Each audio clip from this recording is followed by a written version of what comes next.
और इसके बाद प्रधानमंत्री मीडिया को संबोधित भी करेंगे।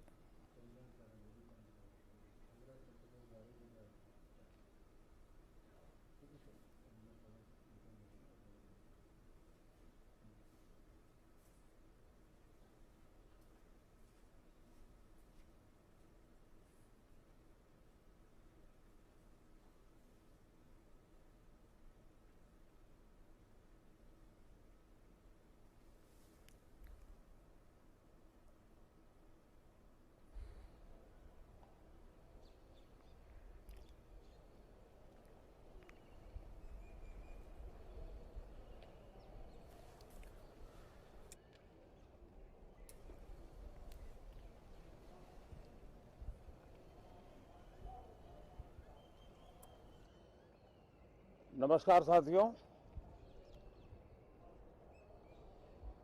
संसद का ये सत्र अत्यंत महत्वपूर्ण है।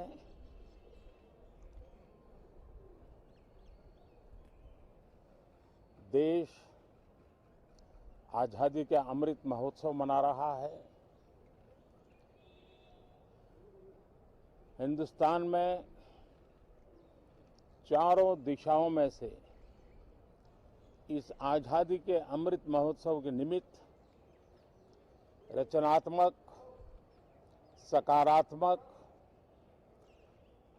जनहित के लिए, राष्ट्रहित के लिए सामान्य नागरिक अनेक कार्यक्रम कर रहे हैं, कदम उठा रहे हैं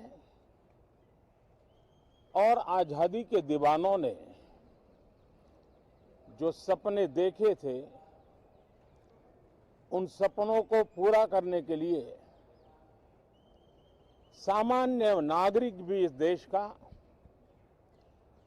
अपना कोई न कोई दायित्व निभाने का प्रयास कर रहा है। ये खबरें ये अपने आप में भारत के उज्जवल भविष्य के लिए शुभ संकेत है।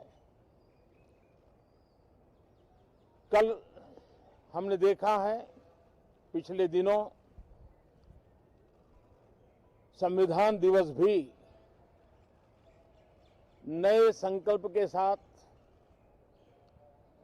संविधान के स्पिरिट को चरितार्थ करने के लिए हर किसी के दायित्व के संबंध में पूरे देश ने एक संकल्प किया है। इन सब के परिप्रेक्ष्य में हम चाहेंगे, देश भी चाहेगा, देश का हर सामान्य नागरिक चाहेगा कि भारत का संसद का ये सत्र और आगे आने वाले भी सत्र आजादी के दीवानों की जो भावनाएं थी, जो स्पिरिट था, आजादी के अमृत महोत्सव का जो स्पिरिट है, उस स्पिरिट के अनुकूल संसद भी देश हित में चर्चाएं करे, देश की प्रगति के लिए रास्ते खोजे, देश की प्रगति के लिए नए उपाय खोजे और इसके लिए ये सत्र बहुत ही विचारों की समृद्धि वाला, दूरगामी प्रभाव पैदा करने वाले सकारात्मक निर्णयों वाला बने। मैं आशा करता हूं कि भविष्य में संसद को कैसा चलाया,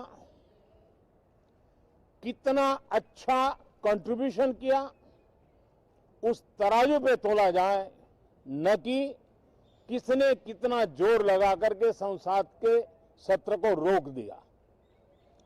ये मानदंड नहीं हो सकता है। मानदंड ये होगा कि संसद में कितने घंटे काम हुआ, कितना सकारात्मक काम हुआ। हम चाहते हैं सरकार हर विषय पर चर्चा करने के लिए तैयार है, खुली चर्चा करने के लिए तैयार है। सरकार हर सवाल का जवाब देने के लिए तैयार है। और आजादी के अमृत महोत्सव में हम ये भी चाहेंगे कि संसद में सवाल भी हो, संसद में शांति भी हो। हम चाहते हैं संसद में सरकार के खिलाफ, सरकार की नीतियों के खिलाफ जितनी आवाज प्रखर होनी चाहिए हो, लेकिन संसद की गरिमा, स्पीकर की गरिमा, चेयर की गरिमा, इन सब के विषय में हम वो आचरण करें जो आने वाले दिनों में देश की युवा पीढ़ी को काम आए। पिछले सत्र के बाद कोरोना की विकट परिस्थिति में भी देश ने 100 करोड़ से अधिक डोजेज कोरोना वैक्सीन और अब हम 150 करोड़ की तरफ तेजी से आगे बढ़ रहे हैं। नए वेरिएंट की खबरें भी हमें और सतर्क करती हैं और सजग करती हैं। मैं संसद के सभी साथियों को भी सतर्क रहने के लिए प्रार्थना करता हूं। आप सभी साथियों को भी सतर्क रहने के लिए प्रार्थना करता हूं, क्योंकि आप सबका उत्तम स्वास्थ्य, देशवासियों का उत्तम स्वास्थ्य ऐसी संकट की घड़ी में हमारी प्राथमिकता है। देश के 80 करोड़ से अधिक नागरिकों को इस कोरोना काल के संकट के में और अधिक तकलीफ न हो, इसलिए प्रधानमंत्री गरीब कल्याण योजना से अनाज मुफ्त में देने की योजना चल रही है। अब इसे मार्च 2022 तक समय आगे कर दिया गया है। करीब 2,60,000 करोड़ रुपए की लागत से 80 करोड़ से अधिक देशवासियों को गरीब के घर का चूल्हा जलता रहे, इसकी चिंता की गई है। मैं आशा करता हूं कि इस सत्र में देश हित के निर्णय हम तेजी से करें, मिलजुल करके करें, सामान्य मानवीय की आशा अपेक्षाओं को पूर्ण करने वाले करें, ऐसी मेरी अपेक्षा है। बहुत बहुत धन्यवाद।